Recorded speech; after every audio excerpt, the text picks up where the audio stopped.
One of the children in my class asked, "Why aren't there stories about black bears like we have in the Smoky Mountains?"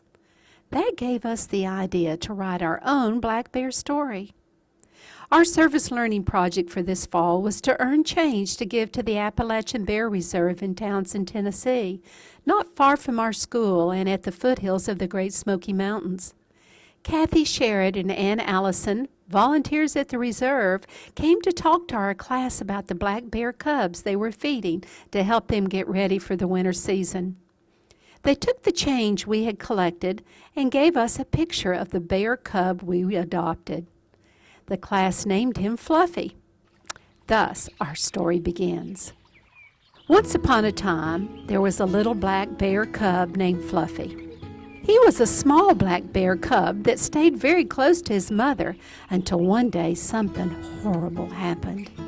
As good mother bears do, she had him climb to the top of a tree that was located along the stream while she went searching for food. While she was gone, there came a terrible storm. Fluffy was frightened, but he stayed right in the top of that tree like his mother had told him. Soon the water from the rain started running around the base of his tree.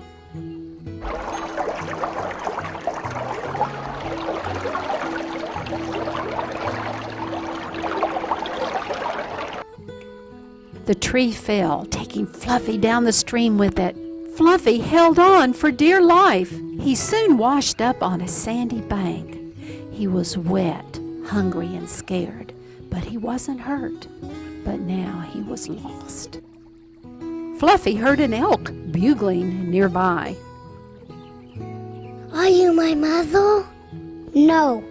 Can't you see I have antlers and I can bugle? Just over the hill there was a fox. Are you my mother? No, dear, I have a bushy tail. Chirp, chirp, said the bluebird in a tree overhead. Are you my mother? Can you fly? I don't think so. I'm not your mother. Fluffy heard a tinkling sound. It was a goat with a bell around his neck. Are you my mother? How can I be your mother? I'm a boy goat. Fluffy sadly sat down under an oak tree and munched on some acorns. He looked longingly at the blueberry bushes that no longer had fruit. He really missed his mother, and he started to cry. It was just then that Ranger Mike was hiking by that same oak tree. Hey, little bear, you look lost.